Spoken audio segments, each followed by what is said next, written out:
¿Qué tal amigos? ¿Cómo están? Espero que muy bien. Aquí estamos muy contentos de saludarlos y de darles la más cordial bienvenida a este su programa Entrevistas, este que es el programa número 6 de la tercera temporada. Estamos transmitiendo a través de Facebook Live, de YouTube y de Twitter. Recuerden que también estamos en Spotify, donde pueden ver, escuchar más bien las 27 entrevistas que llevamos al momento, al igual que en nuestro canal de YouTube. Y bueno, hoy no estamos en vivo por la agenda tan complicada que tiene nuestra invitada, pero igualmente los invitamos a que nos escriban, nos manden sus comentarios, sus dudas, sus preguntas. Vamos a tratar que nuestra invitada los pueda ver y en una de esas los pueda contestar. Y recuerden que este es un programa, primero que nada, para pasarla bien, para pasar un buen rato, además de conocer a nuestros invitados, aprender de los temas que nos vienen a platicar y por qué no reflexionar en torno a ellos. El día de hoy vamos a reflexionar sobre varios temas, vamos a hablar sobre pueblos indígenas, sobre educación, sobre rebeldía, sobre política, sobre constancia, terquedad, rebeldía, sobre romper esquemas, sobre libros, sobre sueños y sobre muchas otras cosas más. Así que le quiero dar la más cordial bienvenida a la diputada federal Eufrosina Cruz. ¿Cómo está, diputada? Muchas gracias, Omar, por esta pues oportunidad de platicar con la gente que nos escucha a través y nos ve a través de tu plataforma, de tu programa y pues de reflexionar efectivamente de tantos temas, de tantos tabús, de tantas Ujú. circunstancias, de tantos retos y pues que nos toca hacer cada quien desde nuestras trincheras que estamos y pues yo muy feliz y contenta. No, muchísimas gracias por aceptar. Sabemos que está movidísima tanto por el trabajo legislativo como por la presentación de su segundo bebé, como dice usted, de su libro. Muchas felicidades. Yo lo terminé el día de ayer y le puedo decir que terminó todo subrayado. Compré la versión digital, pero de todos modos está subrayado de pe a pa, así que le agradezco mucho eso que exactamente ahí lo tenemos. Muchas felicidades por el libro y también por lo que plasma ahí, por los logros que ha puesto ahí, que ha plasmado, además de algunos momentos complicados que vamos a hablar aquí, pero bueno, muchas felicidades. Y quería hacer una pequeña reflexión. La semana pasada tuvimos a Sofía Segovia, que sé que estuvo con usted en un panel y estuvimos hablando del Día de la Mujer, era justamente el Día de la Mujer, y hoy podríamos decir que es la segunda parte de ese programa del Día de la Mujer, pero por algo pasan las cosas y el día de hoy estamos conmemorando a una figura que sé que es muy importante para usted y que es la figura del maestro. Y hoy es Día del Maestro, justamente, y sé que para usted es muy importante tanto el recibir la educación como el darla, y que su vida ha estado pues plagada de todo esto de aprendizaje y todo esto, ¿no? Platíquenos un poquito de este tema de los maestros y qué opina al respecto, y ahorita entramos ya en materia. No, pues, ¿qué puedo yo decir de las maestras y de los maestros? O sea, estoy convencida que es la educación en su conjunto que tiene que ver con una pieza clave que es las maestras y los maestros, tienen el, la herramienta más poderosa para transformar visiones, para Uh -huh. transformar realidades, para liberar las mentes de muchas imposiciones, de muchas normalidades que de repente pues, se convierten en abuso, de repente se convierten en desigualdad. Uh -huh. Entonces, las maestras y los maestros para mí forman parte de este instrumento que se llama la educación, como la herramienta más poderosa para desafiar pues la misma circunstancia que de repente la vida nos impone, ¿no? Uh -huh. Eh, que son, yo siempre, y lo hago y lo digo en el libro, yo creo que el maestro está encima de un médico, Uh -huh. porque pues un maestro enseña a un médico, ¿no? Entonces, por lo tanto, es la profesión y la labor más noble porque en sus manos está la vida y la visión de un ser humano. Exacto. Me voy a permitir, porque tengo aquí varias citas que saqué de su libro, Y a lo largo de la entrevista voy a leer algunas porque me parecen muy muy buenas y justamente es esa que dice, y la voy a leer porque dice, es una misión importante. Maestra, maestro es la profesión más sagrada, incluso creo que está sobre el médico, porque educas a seres humanos, generas libertad en su conciencia, ellos te ven como guía. Era una responsabilidad demasiado grande que esa clase que yo preparaba un día antes fuera la mejor. Y así vamos a ir leyendo algunas. Y quería regresar a este tema de los maestros y de dos en particular, pero primero que nada, quería que nos describiera ese pueblo allá en la Sierra Zapoteca que se llama Santa María Quiegolani. Descríbanos un poquito cómo es el clima, un poquito la flora, la fauna. Sé que por estar en lo alto tiene por ahí una neblina muy particular, que se dan los alcatraces, que tiene por ahí algunos barrancos. Descríbanos un poquito cómo es.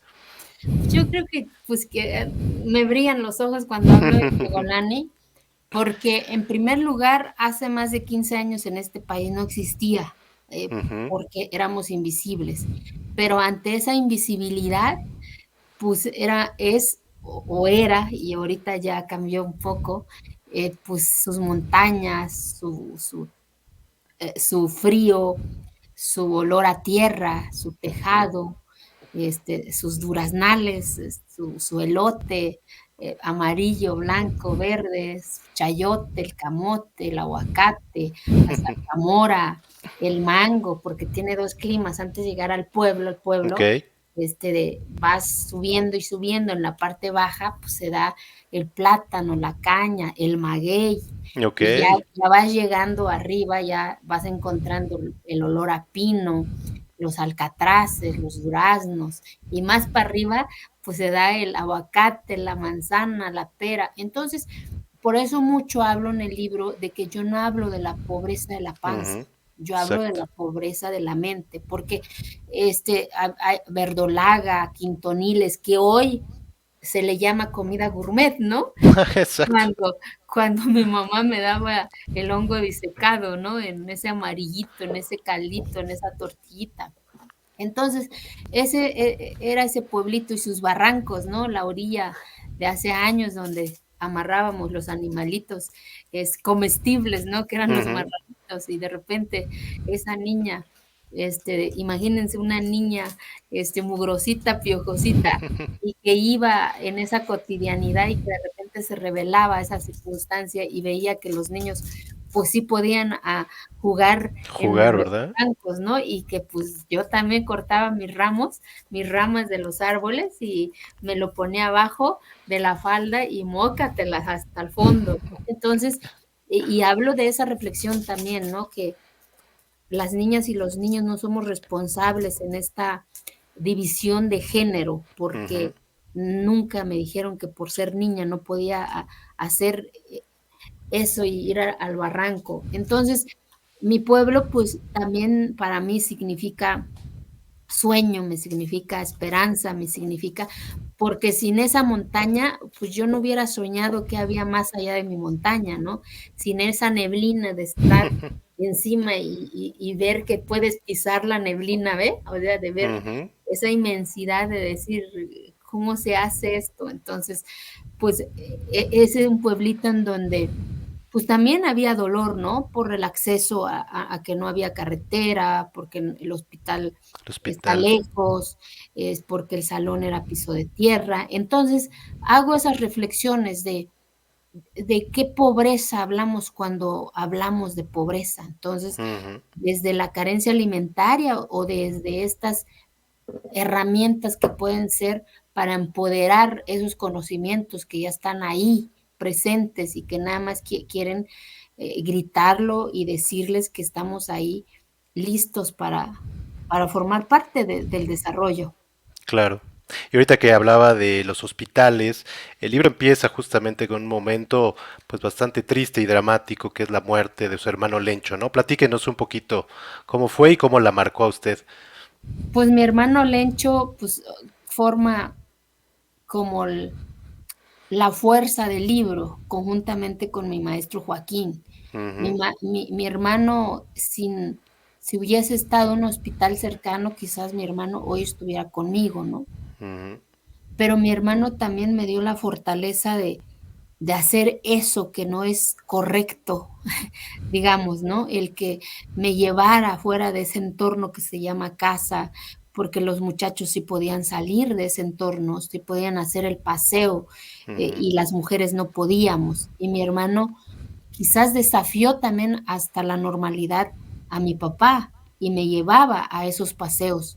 Y a lo mejor lo regañó mi papá o no lo regañó, porque tengo tan vaga de conciencia de mi hermano, porque pues el dolor hizo que yo lo olvidara, pues ujú, no de olvidar, sino que del mismo dolor, porque ujú, pues era el que me protegía, era el que me llevaba a esos paseos en ese pueblito, no más de 1000 habitantes, imagínense, sin luz, sin carretera.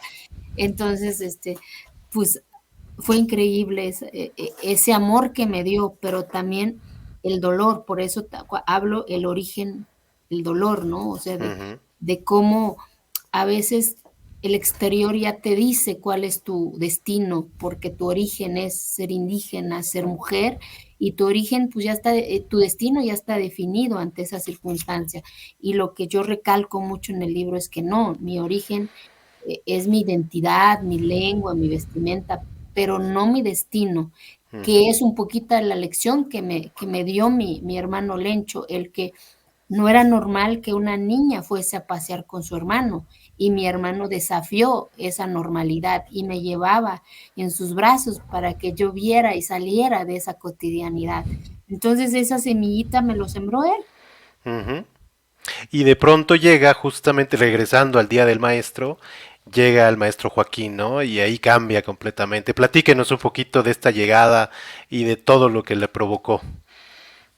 Pues mi maestro Joaquín, que es por eso honro también el trabajo de los maestros y de las maestras en este libro, porque a lo largo de mi vida también me convierto posteriormente en maestra Ujú, y para mí mi maestro Joaquín me llevó la palabra aspiración, la palabra sueño, pero no solamente la palabra, sino que de verdad me llevó eso, o sea, el que imagínese un pueblito sin luz, sin carretera, el salón de piso de tierra, la cancha piso de tierra, y de repente entrar a su mundo de él, como en este cuartito pintado de cal, y en la pared un chingo de dibujitos que en mi entorno no había. claro. Entonces la curiosidad de la mente de decir, wow, ¿cómo se hace? Porque tu cotidianidad es casa de adobe, piso de tierra, que no es malo, y lo vuelvo y lo recalco en el libro, Ujú, que no es malo tener esos espacios, siempre y cuando sean dignos, sean exacto. limpios, y que la mente o tú decidas si dormir en un petate o dormir en una cama, pero eso es el romper la desigualdad, que la persona decida qué es bueno y qué es malo. Y entonces empecé a aspirar, empecé a querer eso, a ese olor bonito, porque lo hablo también en el libro, el que Ujú, me daba miedo, imagínense esa niña mugrosita, piojosita, dijeran, y que veía esas cosas en la mesa ujú, del maestro y que se lo ponía y que era tan bonito el olor que yo no sabía qué era, pero ujú, empecé a querer eso, a eso también bonito, a ponerme esos guaraches más hermosos que mi maestro se ponía, y entonces su mundo se convirtió en mi sueño, en decir ujú, cómo se hace, cómo se construye eso, cómo se hace para que la gente me dé de comer, ¿no? ¿Por qué? ujú. Porque en el pueblo la gente le daba de comer al maestro. Ya cuando iba yo, por ejemplo, con mi burrito al leño, hay una piedrita en Quiecolani, así, donde se divisa lo infinito de lo infinito. Entonces me quedaba yo ahí, mínimo, pobre burrito con su carga, como una hora, creo. Entonces empezaba yo a soñar con la mente, a preguntarme yo, por eso también hablo en el libro que mi mejor amiga soy yo, Ujú, de preguntarme yo, ¿cómo serán? ¿Hablarán igual que yo?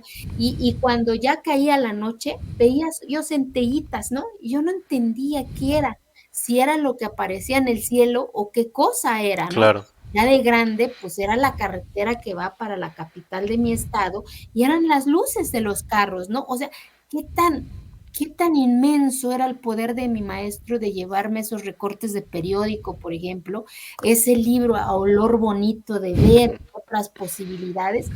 Y eso me llevó mi maestro a construir mis propias posibilidades, no las Ujú, tangibles, porque el ser humano exacto, está acostumbrado a tener lo tangible. No, mi maestro me enseñó a construir mis posibilidades imaginatorias a través de ese cuarto, a través de sus dibujos, a través de esas canicas de desafiar, que la niña también podía jugar las canicas, ¿no? Aunque el papá claro, le daba una chinga, pero ya ella jugaba, ella demostraba esa cotidianidad que también es chingona para las canicas, ¿no? claro. Entonces, eso creo que me enseñó mi maestro a, Y ahí en esa montaña justamente empiezan los sueños de la sí, niña de la claro, montaña, pero también una palabra que creo que fue clave y es cuestionarse, ¿no? Cuestionarse pues varias cosas que sucedían ahí en el desde nuestro pueblo. propio entorno, porque Exacto. muchas veces no somos capaces de cuestionarnos también nosotros, o sea, no nada más Ujú, es que estoy jodido, es que soy grupo vulnerable, es que soy mujer, no, también que está mal en tu entorno. claro, El, el que estas posibilidades de decir, a ver, yo no quiero levantarme todos los días a las 3 y ser la última en dormir. Yo no quiero ser tortilla, yo no quiero tener 10, 8, 9 hijos, que no es malo tenerlos, siempre y cuando tengas la capacidad de claro. darles esa otra circunstancia, ¿no? Entonces, Casarse a los 12 años, ¿no? Que exacto, era, y el servir, porque hablo de un capítulo, el servir, servir, el decir, ¿por qué yo tengo que servir si mis hermanos también tienen manos? Si mis hermanos también pueden hacerlo. Yo ayudo a mamá a levantarse, a hacer la tortilla y todavía tengo que servirles. Yo los exacto, acompaño también al rancho y regreso y todavía tengo que servirles porque soy mujer. No, eso no está bien, eso no es normal, eso no se llama costumbre, eso se llama desigualdad desde nuestro propio entorno. claro. Y ahí empieza un poquito esta parte de, pues, de cuestionar y de algunos problemas con el papá, con Don Domingo, y con su mamá también y con algunas otras personas del pueblo, ¿no? Que empiezan a ver, empieza a despertar la niña rebelde, ¿no? Por supuesto, yo creo que, y hablo mucho, lo recalco mucho, que yo no responsabilizo a ese Ujú, viejito ni a mi mamá, porque pues, no saben leer, no saben escribir. Por eso pongo en el centro del libro la educación. La ujú, educación te enseña lo bueno y lo malo, crea tus propios criterios, crea tus propias opiniones y también asume tus propios errores, ¿no? Y entonces de repente el cuestionar a estos señores, pues la chinga que te daban, porque su ujú, normalidad, eso era un delito, eso, claro, como que su hija va a estar jugando en la cancha, como que su hija está jugando con los chamacos en el barranco, o sea, es la loca del pueblo, es la que va a andar con todos los chamacos, ¿no? Entonces, por lo tanto, su destino es casarse y para que ya nadie hable de ella, ¿no? claro. Entonces empezar a decir, no, no, no me quiero casar, no quiero esta historia, yo quiero descubrir qué hay más allá de lo que mis ojos vieron en el cuarto de mi maestro. Ujú. Y viene un momento pues bastante fuerte que es de Harky Golani, ¿no? A los 12 años, platíquenos un poquito cómo fue y cómo fue la reacción de sus padres. Yo creo que es la parte que me marcó, porque siempre Ujú, dejar tu historia, dejar tu raíz, no para olvidarlo, sino que para construir tu propio destino, pues duele siempre. Pero también yo creo que el amor más sublime o más puro que me dio mi padre es haberme dejado ir, porque ujú, imagínate un señor que su cotidianidad era que su hija se tenía que casar porque así era el resto de la comunidad y de claro, repente estaba soltando a su hija de decir, pues sí, vete, pero te olvidas de nosotros, ¿no? Y en exacto. esas palabras también hubo dolor quizás para él, ¿no? Y el amor de mi madre en esa soledad y en ese silencio, al hacer mi equipaje, el hacer Ujú, mi ropa y el otro día darme y sacar los 100 pesos, que no sé exacto. cómo lo consiguió, y ponérmelo en mi mano para que yo fuera por mi destino, creo que son las 2 lecciones más difíciles Ujú, que hoy concluyo en el libro, esos 2 amores, porque de repente también, ¿cuántos no hemos vivido? Por eso hablo también que el libro me sirvió mucho de perdón y de perdonarme, ujú, mucho de exacto. perdonarme, porque cuántos cargamos muchas de esas cosas, cuántos no vivimos peleados con mamá y papá porque Ujú, en el momento no nos ayudaron, porque en el momento no defendieron nuestros sueños, porque en el momento, pues no sé, y entonces vivimos con ese rencor y yo les puedo decir que hay que soltarlo, porque no ujú, culpo ni a mi mamá ni a mi papá, era lo que ellos tenían en la mano para dar claro. a su hija. Y la forma de dejarme, pues es dejarme ir, de decir, pues está bien, pero te olvidas de nosotros. Qué dolor llevan esas palabras. Y Sí. todavía me acompañó ese señor caminando Ujú, al pueblo que salía el primer autobús. exacto. Y de ahí a Salina Cruz, ¿no? Fue que De ahí a a, con- Salina Cruz, a continuar pues los estudios, ¿no? Que con la secundaria creo que fue, ¿no? exactamente, y a construir y arrebatar Sola. mi propia educación a la vida, a esa desigualdad y entender y vivir otra circunstancia, que yo lo Ujú, digo mucho en el libro, ¿no? Como yo no entendía que era discriminación, o sea, ujú. a mí me dolía, permíteme, Sí, sí, sí. me dolía, por ejemplo, esas miradas que yo veía, porque pues imagínese un señor con sus guarachitos, con su morral, en el autobús en donde va Ujú, la cotidianidad de ese entorno, dijéramos, y una niña con su guarache, con su vestidito, bueno, mi faldita, porque yo llevaba una ujú, faldita en ese entonces, y ese olor a montaña, porque mi papá ya había caminado más de 12 horas, ¿no? ujú. El olor a eso que viene de la montaña y de repente que esa mirada te vea como que si fueses una cosa, de una cosa que no existe en la faz de la tierra. Y Claro. entonces por eso hablo también de cómo como sociedad en general tenemos que reaprender a vernos entre iguales, que entendamos que como sociedad somos rostros diferentes, somos Ujú, olores diferentes, claro. somos sonidos diferentes. Entonces, llego a ese entorno y otra vez servir, servir, servir Sí. para poder arrebatar, Con pues, sus tíos, ¿no? con unos tíos que Exacto. en el libro digo que el muerto y el arrimado apestan a tercer día, ¿no? Por eso, cuando se hace política pública hay que hacerlo también con los instrumentos y las herramientas correctas. Claro. Y luego viene la prepa. ¿La prepa fue ahí en Salina Cruz también? No, ¿verdad? Sí, Sí fue también sí, ahí. sí. La prepa. Y viene algo bien importante para usted, que es el CONAFE, ¿no? Que ahí aprendió mucho y es una etapa bien, bien importante para usted, ¿no? El CONAFE me empoderó, o sea, Ujú, del dolor de la primera parte de haber vivido en Salina Cruz, fue demasiado dolor, porque fue abuso, fue demasiadas cosas, ¿no?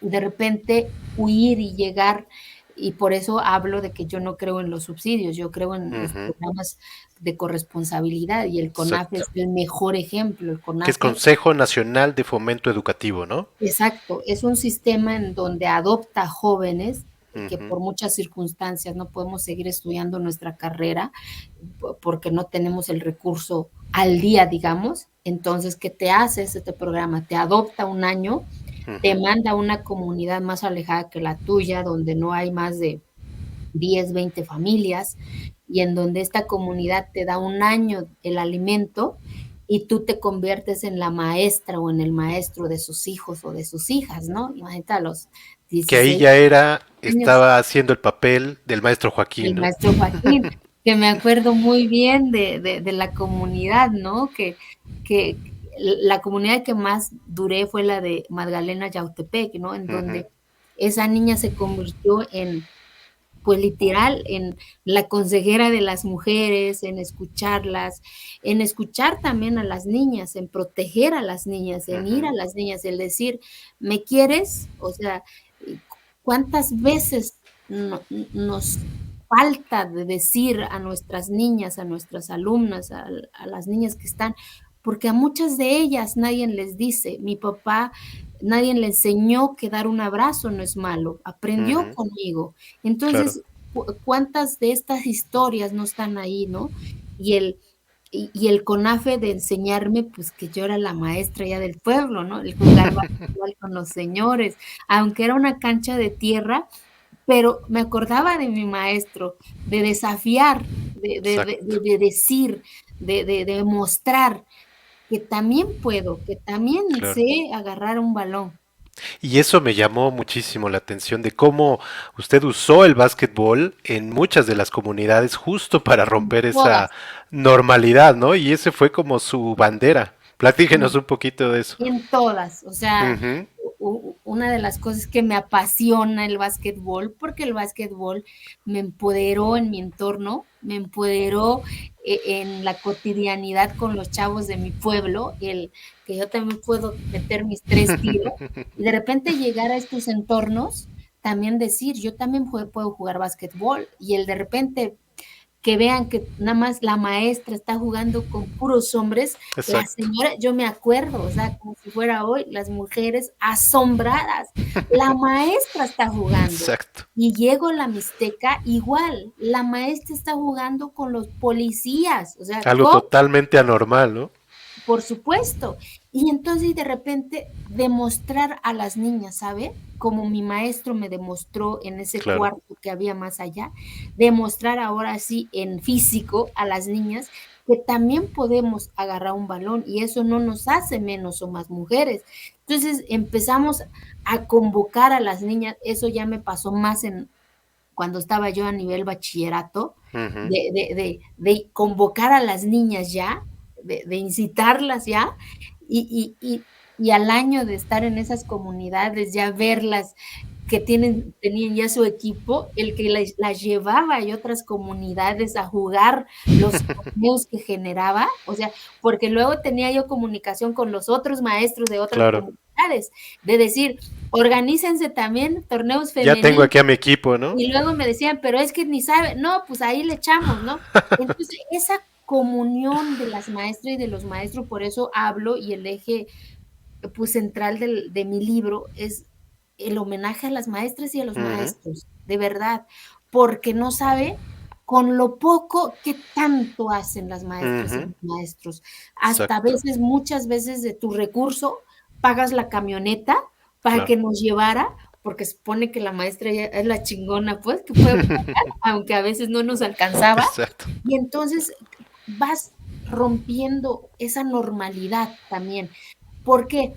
Porque no nada más es cumplir un horario, porque ahí vives en la comunidad. Entonces Claro, tienes que generar también de qué hacer para que esto que no te gusta también pueda generar y hacer los cambios. Creo que eso también forma parte de la educación. No nada más es enseñar el concepto, las letras, el uno más exacto, uno es igual a dos. No, que converge en esta cotidianidad que no es normal. claro. Y hablando de esto y siguiendo con la educación, pues llega la universidad y ya en Oaxaca, ¿no? Que también ahí fue un parteaguas. Y ahí háblenos un poquito de cómo fue, cómo escogió contabilidad. Y ahí entra también otro maestro, el maestro Neri, ¿no? Por supuesto, o sea, para los que no saben, los invito para que pidan el libro en Exacto. Amazon, De verdad que los porque invito yo también a que lo lean. sí, y de verdad, llega a la universidad, yo quería ser doctora, pero por Exacto. mi circunstancia, pues no me alcanzaba, porque soy yo, o sea, y cómo no, cómo era mi responsabilidad, ¿no? Y luego llegar a un entorno más grande, a la capital de mi estado por primera vez, de sacar la ficha, de ir a hacer Ujú, examen en esa soledad. Por eso vuelvo y recalco mucho en el libro que mi mejor amiga soy yo, porque ujú. yo me preguntaba y yo me contestaba, ¿a quién chingado le tenía yo que decir? A nadie, yo era sola Exacto. ahí en ese entorno, ¿no? Y entonces de repente, pues ver que pues medicina, que por eso a veces de repente que si no, por eso cuando yo hablo los sueños tienen muchas metas, no es el sueño grandote, sino que el sueño Ujú, tiene muchas metas para que puedan llegar a eso lo grandote, ¿no? Y yo sabía de mis posibilidades que no me iba a alcanzar para ser doctora. Y entonces vi la cola de derecho, estaba larguísimo, y vi la de contaduría y que estaba pues no tan larga, y yo no tan dije, largo. de aquí soy, ¿no? Así definí mi carrera, que hoy no me arrepiento porque me siento muy orgullosa de lo que yo escogí en el momento, 1 más 1 igual a 2, derechos y Ujú, obligaciones, porque no solamente son derechos, sino que qué claro. haces para cambiar lo que no te gusta. Y mi maestro Neri, que por cierto después la vida me lo puso como mi vicepresidente cuando fui primera vez mujer Ujú. indígena presidenta del Congreso de mi estado, me acompañó en esa mesa y hoy es presidente municipal de Oaxaca capital, imagínense. Entonces, pues los maestros seguían marcando mi vida. Ujú. Bueno, voy a leer otro fragmento. Dice, en mi vida, en mi entorno, en mi conciencia y en mi concepto de libertad siempre están presentes la educación, la escuela y los libros.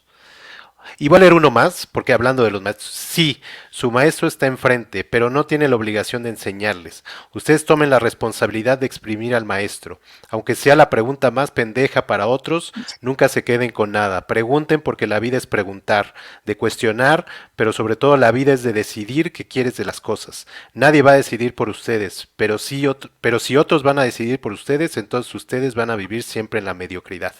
Es lo que les decía, ¿no? A sus alumnos ya.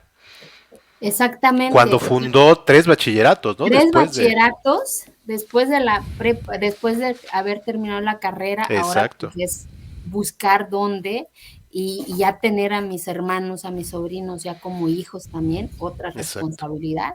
Y entonces, y el que yo le decía a los chavos y las chavas, ¿no? A pesar de lo adverso que puede ser, pues nada sucede por arte de magia. Dos, la lección y la lección que más me dejó mi maestro Neri era pregunten, o sea, el maestro ujú, no te va a decir todo, o sea, no es su responsabilidad, tu responsabilidad es preguntar, aunque sea la pregunta como lo dice el libro, pregunta, no pasa nada que se rían o que no te contesten, pero claro, no te quedaste con esa duda, porque lo peor en la vida es quedarse con esa duda, decir, ¿por qué no lo hice? ¿Por qué no lo claro, intenté? Entonces, eso genera también frustración. Pues ya es un no, ¿qué tal si la vida te dice un sí, ¿no? O sea, porque en claro. la vida hay más nos que sí, ¿no? Entonces, eso también le decía yo a los jóvenes y hoy saber que esos chavos que fueron mis alumnos, cuento en el libro, hoy una es presidenta municipal de San Ujú, Miguel, Chicago. O sea, una mujer es presidenta municipal de Chicago y que fue mi alumna y eso está increíble. O mi alumno que está en San Lorenzo Texmelucan, que hoy es presidente municipal de su pueblo, jóvenes no más de 30 años, ¿no? Dirigiendo sus comunidades. Y claro, entonces eso me da una alegría de decir, pues aunque sea un granito aporté para que hoy estén liderando sus comunidades. exacto. Y yendo hacia la parte final de la entrevista, pues siguiendo nuevamente con la educación, la preparatoria comunitaria también juega un papel importante Sí, para la vida política, ¿no? sí, me marca la prepa comunitaria de Kiegolani porque forma jóvenes que creo y estoy convencido que ese debiese ser el sistema de educación en este país en donde no hay subsidios, sino que Ujú, hay corresponsabilidad, en donde papá ayuda a, a a construir y el alumno tiene y hace sus propios hortalizas, tienen sus vacas, cosechan su queso, o sea, está increíble el sistema y entonces generas chavos críticos, ujú, imagínate, chavos críticos cuestionando a la administración del municipio en una montaña hace más de 15 años, pues, eran casi los perseguidos, ¿no? ujú, Y cómo estos chavos rompieron y crearon su radio comunitaria en ujú, donde en la mañana ponían anuncios, canciones. O sea, ¿cuántas cosas, Omar, no ujú, sucede en estos entornos invisibles a lo que yo me refiero en el libro? ¿Cuántas luchas no se están dando cuando no se permite ser escuchados? claro, Cuando nos ven con los ojos incorrectos, porque creen que los que estamos en esa invisibilidad somos los jodidos, claro, somos los grupos vulnerables, somos el asunto, somos el tema, somos el problema, y desde esa mirada no podemos construir igualdad ni desarrollo. El día que claro, la sociedad y el gobierno nos mire con los ojos correctos, yo creo que también nosotros vamos a romper muchos paradigmas, porque como nos han dicho tanto que somos los Claro, jodidos, que somos los grupos vulnerables, que hemos creído que sí lo somos. Cuando hoy en el libro lo que hago, les digo a mi entorno, es que somos chingonas y chingones, depende claro, también de nosotras. Así como estos chavos hicieron su radio comunitaria, así como estos chavos desafiaron, cuestionaron, también muchas y muchos lo pueden hacer. claro. Y de verdad yo los invito a que lean el libro. Ahí van a encontrar, además de lo que ya platicamos, pues lo que continúa después justamente de que llega a ser diputada, y no solamente diputada, presidenta de la Cámara allá en Oaxaca, y después llega a ser pues a la diputada federal, y bueno, cambiando la constitución del estado, cambiando la constitución del país, yendo a la ONU, todo eso lo pueden encontrar. De verdad, un libro extraordinario. Yo solamente le quería preguntar un par de cosas. Primero que nada, ¿cómo ve al país? ¿Qué le preocupa a la diputada federal Eufrosina Cruz? Yo lo digo con mucho cariño y con mucho respeto. Yo creo que tenemos que, nos ha costado mucho esta diversidad de opiniones. O sea, la grandeza de este país es tener rostros y pensamientos Ujú, diferentes, y lo hago y lo recalco mucho en el libro. Por lo tanto, somos los que tenemos que defender esas visiones, esos pensamientos, porque nos ha costado mucho trabajo. A mí me costó mucho trabajo hoy ujú, estar diciendo mi opinión, estar diciendo a México que nos vean con los ojos correctos, que no somos grupos vulnerables, que no somos los jodidos. Creo que ahí es en donde está hoy el reto y la crisis de México, ¿no? Que no es un solo pensamiento, que no es una sola visión y que no es un solo pensamiento. Somos muchos pensamientos, muchos rostros y muchas voces. claro. Por último, le quería preguntar, ¿ha platicado con el presidente de la República? Porque sé que él ha comentado este tema de usos y costumbres y que él lo ve así, como usos y costumbres. ¿Usted ha platicado con él? No, pero he tenido la oportunidad también de platicar a mucha gente de su equipo, Ujú, y ellos también saben de mi opinión. El uso y costumbre, lo he dicho, es desde la mirada y la interpretación de quien lo ha vivido y lo ha, de, lo ha, pues caminado, ¿no? El uso y ujú, costumbre que yo, Frosina, defiendo, pues es mi palabra, mi sonido, mi forma de ver la naturaleza, pero no la violación a los derechos humanos. El uso y costumbre se termina cuando hay violación a los derechos humanos. claro. No es normal que en este país todavía se casen niñas a los 12, 15 años. Eso se llama Exacto. violencia. No son casos aislados, son historias de niñas que están ahí. Hoy a lo mejor una niña es entregada en matrimonio, y ¿a quién le dice? ¿A quién llora? ¿Con quién llora? ¿A mamá? ¿A papá? ¿Al hermano? No, de eso se trata, hacer corresponsabilidad, y por eso recientemente en diciembre presenté ya una iniciativa Ujú, en donde estoy pidiendo que se castigue como delito grave los matrimonios forzados en este país, que muchos también me han cuestionado por qué estoy haciendo eso, que quiero acabar con la costumbre, y yo estoy diciendo que no quiero que termine mi lengua, mi identidad. Lo que yo ujú, sí quiero, lo deseo, mi sueño es que nunca más una niña llore abajo de una cobija porque la van a entregar en matrimonio, y porque así dice la costumbre. Eso no es costumbre, eso se llama violencia, eso se llama abuso, eso se claro. llama trata, así con sus nombres. Ujú, totalmente. Pues le agradezco mucho. Muchísimas gracias de verdad por esta plática. Muchísimas gracias por el libro. Síganla a la diputada en sus redes sociales. Por ahí me enteré que además del trabajo legislativo, además de promover su libro, también está tomando clases de saxofón, ¿no? Por eso le digo que hay muchas, los sueños tienen muchas metas. ¿Y por qué estoy yendo a mis clases de saxofón? porque también las mujeres, en muchas de las partes, recientemente el que mujeres estén participando en orquestas, en Mm, bandas, pues no tiene mucho también, porque era un mundo también de hombres. Y claro. entonces parte de mis metas, que forma parte de mi sueño, por supuesto, es aprender a tocar el saxofón, y hoy lo hago con mi hijo Diego. Ah, Entonces, buenísimo. pues en los días que me permite el tiempo, en los espacios, está aprendiendo el solfeo, los tiempos. Claro, ya lo platicamos de Diego y de muchas otras cosas más. En una de esas hacemos una segunda parte, pero Yo nuevamente muchísimas gracias de verdad por el libro, por todo lo que hace por el país y bueno, la vamos a estar siguiendo. Muchas gracias a todos los que nos vieron y nos escucharon. Estén pendientes la próxima semana, otra entrevista igual de interesante. Muchísimas gracias. Gracias, diputada, gracias, muchísimas un gracias. abrazo.